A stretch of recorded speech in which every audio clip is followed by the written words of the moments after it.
Day 3 exam రాయడానికి అయితే కనిగిరి అయితే బయలుదేరాను. కనిగిరి బయలుదేరిన తర్వాత ఫ్రెండ్ గారు రిసీవ్ చేసుకొని సెంటర్ దగ్గరికి అయితే తీసుకుని వెళ్ళాడు. సెంటర్ నేమ్ వచ్చేసి ఆల్ఫా. నా ఎగ్జామ్ ఇయాల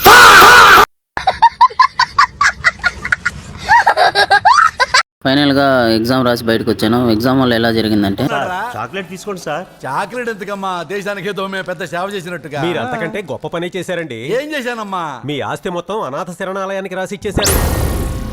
ఏం మాట్లాడుతున్నావురా? నరాలు కట్ అయిపోయింది.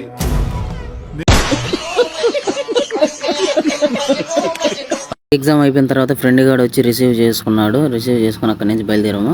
ఆదినా హోటల్ దగ్గరికి చేరుకున్నాము. చేరుకున్న తర్వాత పరోటా ఆర్డర్ చెప్పుకున్నాము. జుట్టు సరి చేసుకోకుండా తినరా అంటే నాకు జుట్టే ముఖ్యమన్నాడు. ఉన్న 4 గంటలు కానీ ఊడిపోవాలా. ఫైనల్ గా పరోటా అయితే తినడం జరిగింది. టేస్ట్ మాత్రం బాగుంది. మీరు కానీ తినుంటే కామెంట్ చేయండి. ఫైనల్లీ ఇంటికి అయితే బయలుదేరాము. నా వీడియోస్ కానీ నచ్చినట్లయితే ఫాలో చేసుకోవచ్చు కదా మామ.